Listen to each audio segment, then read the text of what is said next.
In Colombia, the killings of social and indigenous leaders has increased by 33%. The Chinese Foreign Ministry described Canada's arrest of Meng Wanzhou as coercive diplomacy. This Wednesday, South Sudan government and the National Salvation Front signed a ceasefire agreement.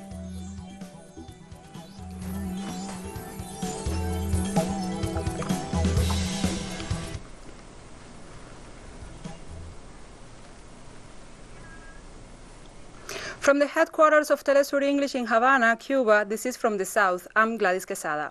In Colombia, the killings of social and indigenous leaders has increased by 33%. The data was disclosed hours after the confirmation of the murder of the Zenus People's governor's son in Low Cauca, in the department of Antioquia. According to the organization We the Defenders, that monitors the situation of social leadership in Colombia, in 2018, 24 indigenous leaders were killed. Armed groups in Colombia continue to threaten the indigenous communities to take control over their ancestral territories, causing displacement and the systemic killings of their members.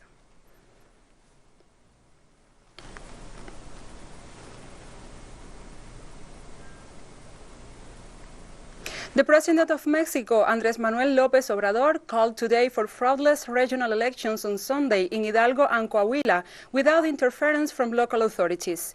In his morning press conference at the National Palace, the President asked citizens of both territories to participate in the elections but freely choose their representatives without interference from local governments. He also exhorted the political parties and their candidates to not buy votes and to end the despicable practice of handing out food supplies and trafficking in the poverty of the people to get elected. López Obrador demanded to enforce the free, secret vote without pressure or hauling. The polls should not be altered or hijacked, he said, and asked the polling station officials to act with rectitude, impartiality, and without falsifying the minutes.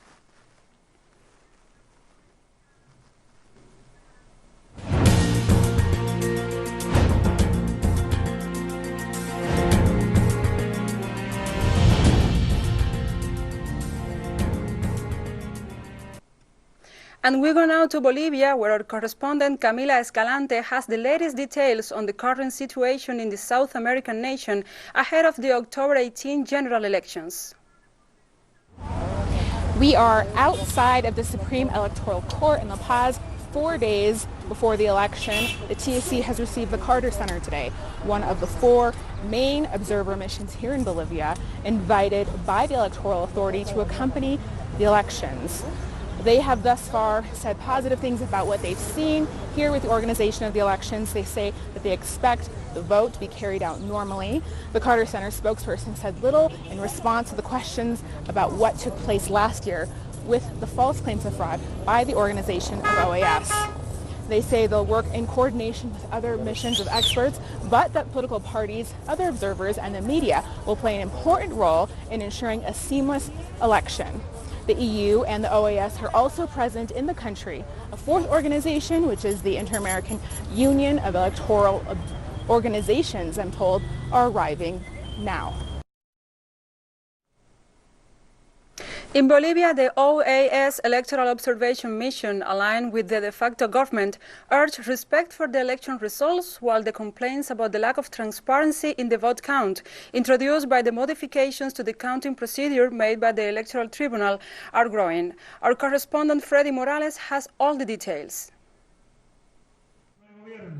Government Minister Arturo Murillo wants to finish the elections in the first round and extend the restrictions for 48 hours to punish possible claimants. A violent person who doesn't respect the good government, who doesn't respect democracy and wants to do violence is going to go where he should go. The Organization of American States inaugurated the World Electoral Observation Mission, also condemning an alleged future violence. The results should be respected in a climate of peace and social tranquility. We must say no to violence. That is something very important. The Committee on Constitution of the Chamber of Deputies, however, was satisfied with the lack of information from the Electoral Tribunal about the suitability of the equipment and companies that must perform both the quick count and the official vote count. The Electoral Tribunal is currently making the computer system, but the director has made another company that the audits of these two systems are not concluded. There are no audits, which means we do not know if it works or not. There is also a susceptibility in the movement towards socialism, whose candidates remain at the top of previous polls to win the election. Why don't they want to show us the records that day? Why don't they want to show us the results by table that day? Why doesn't the Electoral Tribunal want to inform the Bolivian people what kind of system we are having? Don't forget that until last year, the best international certified quality was demanded for the counting system. The Electoral Tribunal confirmed the presence of 4 international observers missions in Sunday's election. In the case of the N.A.S, the head of mission is Manuel González, who held the same position in last year's annual elections. Freddy Morales, TeleSUR, Bolivia. In a daring political move, Cuba is ready to make a monetary overhaul, which will basically include currency unification, new exchange rate, salary and pension hike, new set of prices, and the change in the subsidy system without neglecting the vulnerable. Currently, Cuba has 2 currencies, the regular peso, known as CUP, and the convertible peso, CUC, introduced in the late 90s as the equivalent to the US dollars when the US administration imposed punitive measures against the island for using its currency. Such 2-tier monetary systems has meant a heavy burden for Cuban economy. The economy portfolio authorities pointed out that the new prices and the new minimum wage have been estimated according to a basic consumption basket, which will include subsidized products and other without such benefit, while the new exchange rate of the CUP against the USD will make the account of the country's financial reality to avoid its over-appreciation. According to Deputy Prime Minister and Economy Minister Alejandro Gil, this strategy also considers centralized planning market regulation, the complementaries of the economic stockholders, and the dynamizing role of the domestic demand. He'll explain that the monetary and exchange duality hinders the economy and affects prices, salaries, efficiency, incentives, the management of macroeconomic balances, aside the rest of the world.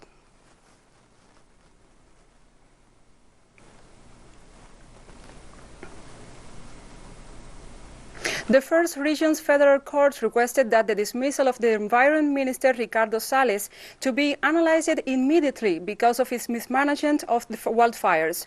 Previously, on June, the Brazilian prosecutor's office also requested the removal of Salles, arguing that he encouraged the dismantling of public institutions and regulations that seek to inhibit environmental crimes. Judicial authorities mentioned that the President Jair Bolsonaro's minister was not removed. The exponential and alarming increase of deforestation in the Amazon rainforest could reach a non-return point. In September, the prosecutor's office insisted on the removal of Salles and confirmed that his permanence in the government implies tragic consequences for environmental protection.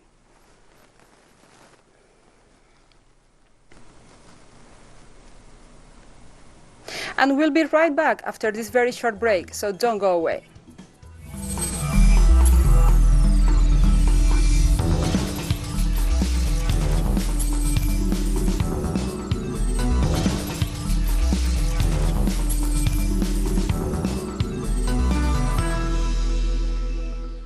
Welcome back to From the South. On Wednesday, the Chinese Foreign Ministry described Canada's arrest of Meng Wanzhou as a real arbitrary detention and also coercive diplomacy. We express strong dissatisfaction at the Canadian side's obfuscation of facts and repeated wrong remarks, and strongly oppose these. We have already lodged solemn representations to the Canadian side.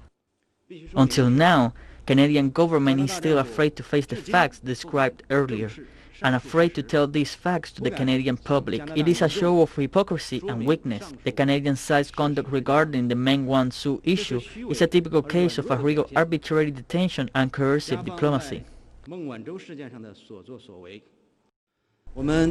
We express strong dissatisfaction at the Canadian facts and repeated wrong remarks.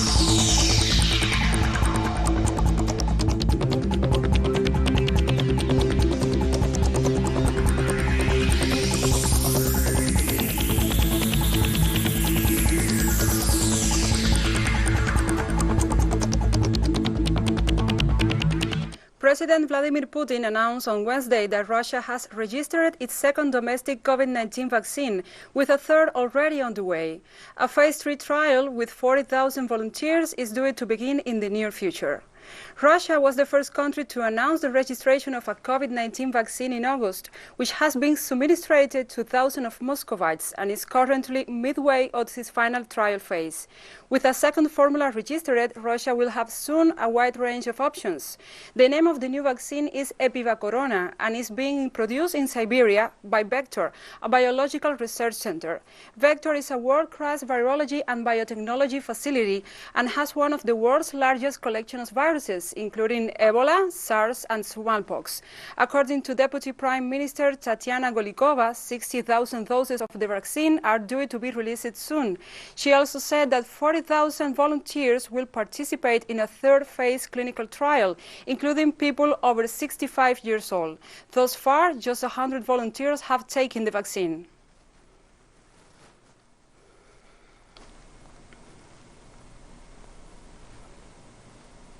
And the German health minister, Jens Spahn, has sought to downplay fears about mandatory coronavirus vaccinations, saying compulsory jobs are unlikely to necessarily contain the spread of the virus.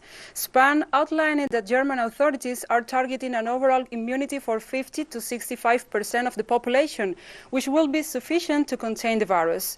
She also said that the goal will likely to be achievable through voluntary vaccinations, and that widespread COVID-19 vaccination is likely to begin in Germany in the first quarter of 2021. He reported that some over 1 million people were tested every week in Germany. As of Tuesday, some 5,132 cases were reported by German health authorities, the highest number since April. However, testing capacity has greatly increased in the interim, which might contextualize the figure.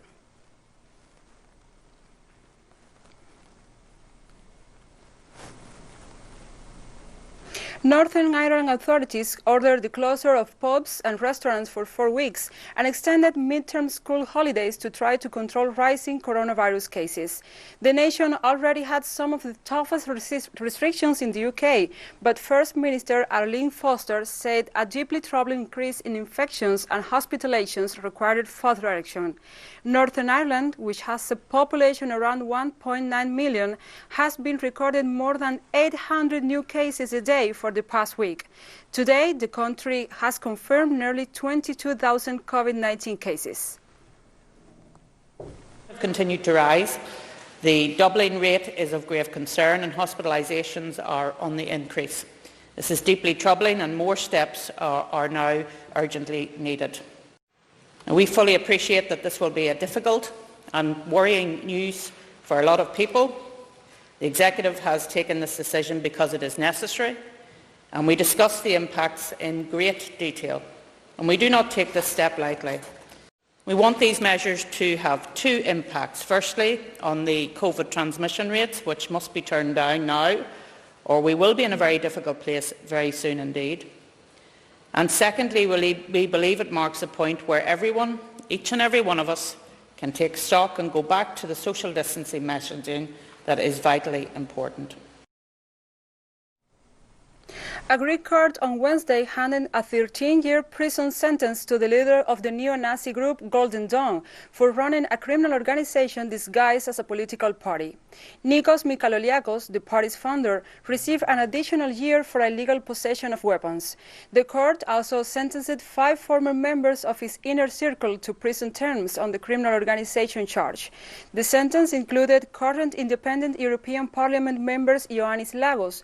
Greek judicial authorities must send a request to the European Parliament for Lagos immunity to be lifted. The court also gave a life sentence to the Golden Dawn member who killed anti-fascist rapper Pavlos Fyssas in 2013, the act that sparked the investigation in the parliamentary group.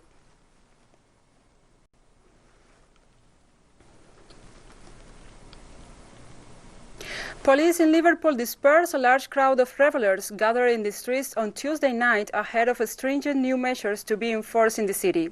Video released on social media showed large groups of people singing and chanting in the concert square area of the city, surrounding a police car with flashing lights. Liverpool has been put on the highest alert under England's new tiered system of coronavirus restrictions. The new rules came into effect on Wednesday, shutting down bars, pubs which do not serve meals, gyms, betting shops and casinos.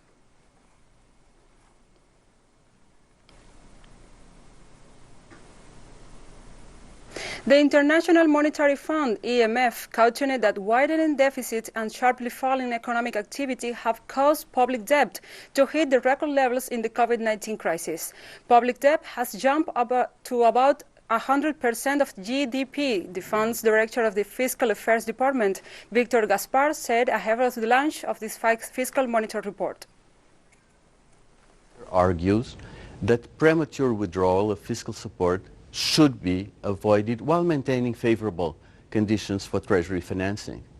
The fiscal monitor also makes the case for public investment as a bridge to a new growth model, a growth model that is resilient, smart, green, and inclusive. And we have more stories coming up after this final break, so stay with us.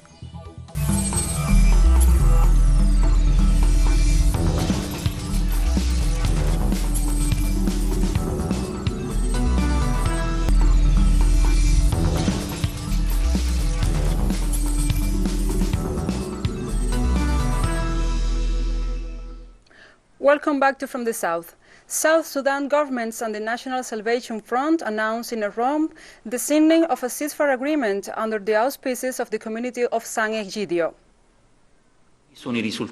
What were the results of this meeting? It was the commitment of the parties to the ceasefire and, above all, the decision to organize a meeting between the military from both sides to ensure that the opposition is included in the mechanism for monitoring ceasefire violations. Lebanon and Israel, still technically at war, began unprecedented talks on Wednesday to settle a maritime border dispute and clear the way for oil and gas exploration. The talks are held at UN peacekeeping force base in the Lebanese border town of Nakura. Said talks will focus exclusively on the disputed sea frontier. Lebanon hopes to continue exploring for oil and gas in part of the Mediterranean that Israel also claims. Both countries will hold a second round of talks on October 28.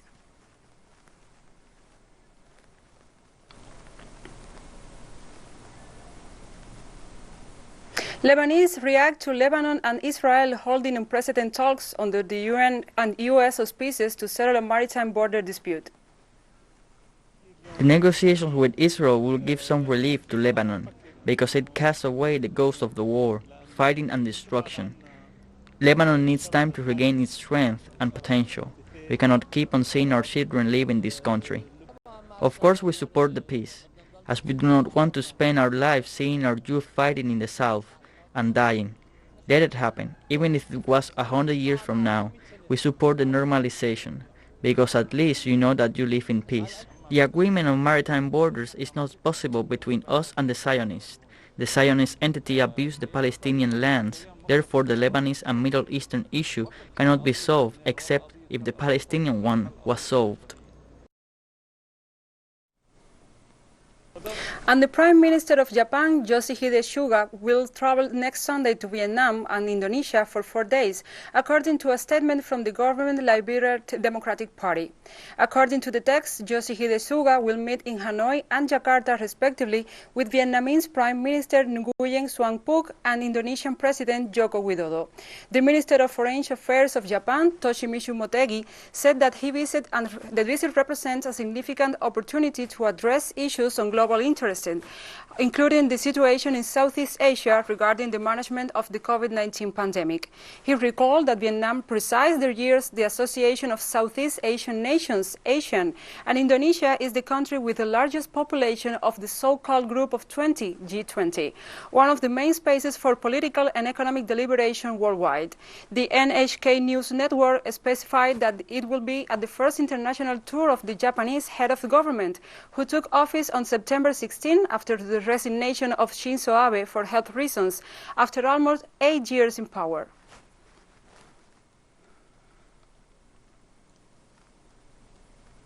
This Wednesday, Turkish President Recep Tayyip Erdogan vowed to give Greece the answer it deserves over the energy dispute in the contested waters in the Eastern Mediterranean.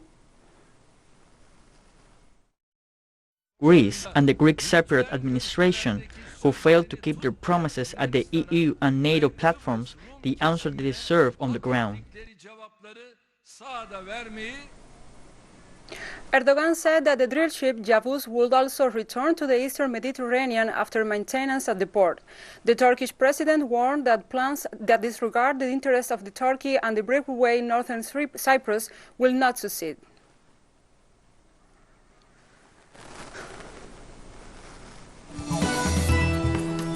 And we have come to the end of this news brief, but remember you can find this and many other stories on our website at telesurenglish.net.